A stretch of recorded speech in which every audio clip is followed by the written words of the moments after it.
Last video में मैंने तुम लोग को ये सिखाया था कि कैसे तुम एआई को यूज करके एक ह्यूमनाइज आर्टिकल लिख सकते हो। उस वीडियो का लिंक तुम्हें यहाँ लेफ्ट या राइट में कहीं दिख जाएगा। अब इस वीडियो में मैं तुम लोगों को कुछ और ऐसी प्रो टिप्स देने वाला हूँ जिससे तुम अपने आर्टिकल को और भी ज्यादा ऑप्टिमाइज कर सकते हो। सबसे पहली चीज है कि जब तुम अपना आर्टिकल बना रहे हो और अगर तुमने उसका एक ड्राफ्ट रेडी कर लिया है तो अपने टाइटल को एक दफा गूगल में सर्च कर लो। फॉर एग्जाम्पल अगर मैं एक टाइटल गूगल में सर्च करता हूँ, how to get rid of mushroom in your yard. अब यहाँ पे जब तुम स्क्रॉल डाउन करोगे तो तुम्हें पीपल आल्सो आस्क का एक सेक्शन नजर आएगा। अब ये क्या है कि लोग यहाँ पे तुम्हारे टाइटल से ही रिलेटेड कुछ रेलिवेंट क्वेरीज सर्च कर रहे हैं। और जब हम आर्टिकल बना रहे होते हैं तो हमारी ये कोशिश होती है कि अपने टॉपिक से रिलेटेड सारी क्वेरीज को एड्रेस कर सके। अब यहाँ पे जो तुम्हें मल्टीपल क्वेरीज नजर आ रही हैं, एक दफा इनको गो थ्रू करो, वन बाय वन इनको पढ़ो, देखो और अपने आर्टिकल के साथ कंपेयर करो।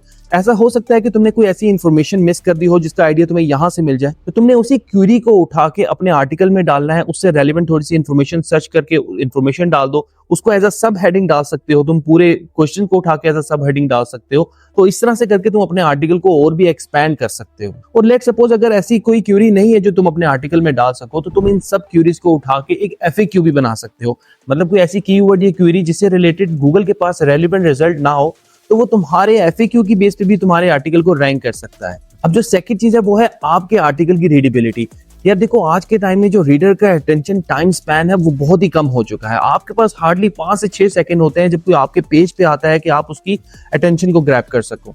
अब मान लो कि तुमने बहुत ही अच्छा आर्टिकल लिखा है, बहुत अच्छा वैल्यूएबल कंटेंट लिखा है, लेकिन अगर तुमने उसको प्रेजेंट ही सही से नहीं किया है, फॉर एग्जांपल तुमने बल्कि और लेंथी पैराग्राफ्स लिख दिए हैं। अब ऐसी चीजों को हमारी आंखों को स्कैन करने में भी मुश्किल होती है, हमारे दिमाग को डाइजेस्ट करने में भी मुश्किल होती है, क्योंकि इंसान डेस्कटॉप या मोबाइल से देख के ऑनलाइन पढ़ रहा होता है। वो इतने बड़े बल्कि आर्टिकल्स को पढ़ना थोड़ा मुश्किल होता है। तो कोशिश करो अपने आर्टिकल का जो स्ट्रक्चर है वो ह्यूमन आई फ्रेंडली रखो, ताकि उसको पढ़ने में, एब्जॉर्व करने में आसानी हो।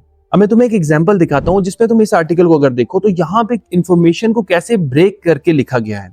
अब इंफॉर्मेशन ज्यादा है लेकिन उसको ब्रेक कर करके लिखा गया है ताकि जब कोई इसको पढ़े तो उसको पढ़ने में आसानी हो। और दूसरी तरफ अगर तुम इस आर्टिकल को देखो तो यहाँ पे इंफॉर्मेशन बहुत ही लेंथी पैराग्राफ्स में लिखी है। अब ऐसे पैराग्राफ्स को पढ़ना थोड़ा सा ह्यूमन आई के लिए मुश्किल होता है, स्पेशली जब आप मोबाइल से या डेस्कटॉप से रीड कर रहे हो। तो इसलिए कोशिश करो कि अपने आर्टिकल को हमेशा शॉर्ट पैराग्राफ्स में लिखो। अब जो तीसरी सबसे इंपॉर्टेंट चीज है वो है तुम्हारे आर्टिकल की इमेजेस।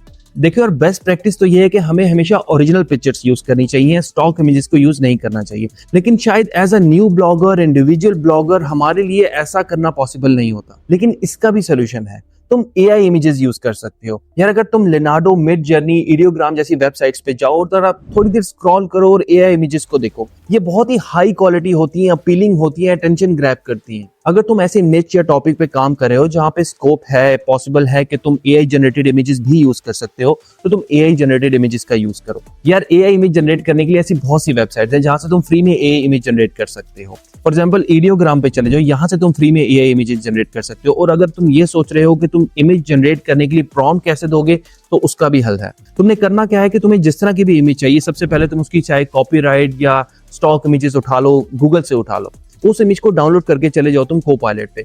कोपायलट को तुम ये इमेज दो और उसको बोलो कि मुझे ऐसी इमेज बनानी है, मुझे इसके लिए एक प्रॉम्प्ट जनरेट कर दो। कोपायलट उस इमेज को एनालाइज करके तुम्हें एक प्रॉम्प्ट जनरेट कर देगा और वो प्रॉम्प्ट तुम यूज करके एक एआई इमेज जनरेट कर सकते हो। और अगर तुम्हें एआई इमेजेस में मजा नहीं आ रहा तो उसके लिए तुम्हें थोड़ी सी क्रिएटिविटी यूज करनी पड़ेगी। तुम कॉपीराइटेड और स्टॉक इमेजेस को ही उठा के एक नई इमेज और ओरिजिनल यूनिक इमेज भी जनरेट कर सकते हो। इसके लिए तुम चले जाओ कैनवा पे, यहाँ पे तुम अपनी क्रिएटिविटी यूज करो, डिफरेंट इमेजेस को यूज करके तुम एक नई इमेज जनरेट कर सकते हो। एक एग्जांपल के तौर पे मैं तुम्हें जल्दी से एक ट्यूटोरियल दिखाता हूं।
तो थोड़ी सी मेहनत और दिमाग लगाओ तो तुम भी एक अच्छी इमेजेस बना सकते हो। अब अगर तुम एक स्टेप और फर्दर जाना चाहते हो तो तुम एनिमेटेड गिफ भी यूज कर सकते हो। यार ये चीज स्टडी से प्रूव हो चुकी है कि जब भी कोई रीडर ब्लॉग पोस्ट रीड कर रहा होता है, उसके सामने कोई एनिमेटेड या कोई मोशन आता है तो वो वहां पे स्क्रॉलिंग रोक देता है। अब ऐसे ही तुम भी रीडर की अटेंशन को ग्रैब कर सकते हो। अगर तुम कोई एक्सप्लेनेटरी या हाउ टू टाइप आर्टिकल लिख रहे हो तो अपने पॉइंट को एक्सप्लेन करने के लिए या कॉन्सेप्ट को ज्यादा क्लियर तरीके से रिप्रेजेंट करने के लिए तुम एनिमेटेड गिफ का यूज कर सकते हो।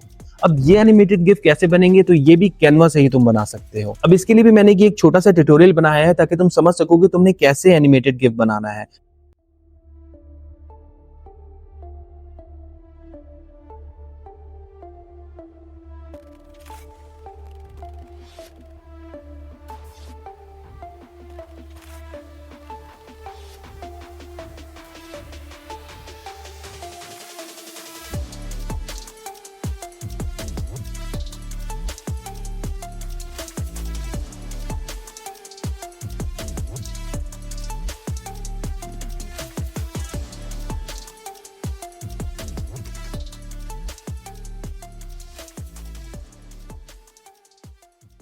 इसमें मैंने कैनवा की ही जस्ट बेसिक एलिमेंट्स को यूज करके जल्दी से ये एक गिफ्ट बना लिया है। ये सिर्फ तुम लोग को समझाने के लिए। अब ये तुम्हारी क्रिएटिविटी पे डिपेंड करता है कि तुम इसको और कितना अच्छे से कर सकते हो। और लास्ट में मैं तुम्हें एक प्रो टिप भी देता जाऊं जो तुम्हारा बहुत टाइम सेव कर सकती है। देखो यार, होता क्या है कि जब भी हम कोई आर्टिकल कंटेंट बनाते हैं, हम उसमें चाहे जितनी मर्जी जान मार दें, वो गूगल पे डिपेंड करता है कि वो उसको इंडेक्स करता है कि नहीं। कभी कभी क्या होता है कि हम किसी आर्टिकल पे बहुत मेहनत करते हैं, काम करते हैं और उसके बाद उसको पब्लिश करते हैं, लेकिन हमारा आर्टिकल इंडेक्स नहीं होता। और उसके बाद इंडेक्सिंग करवाने के सारे जुगाड़ और तरीके आजमाने के बाद भी हमारा आर्टिकल इंडेक्स नहीं होता।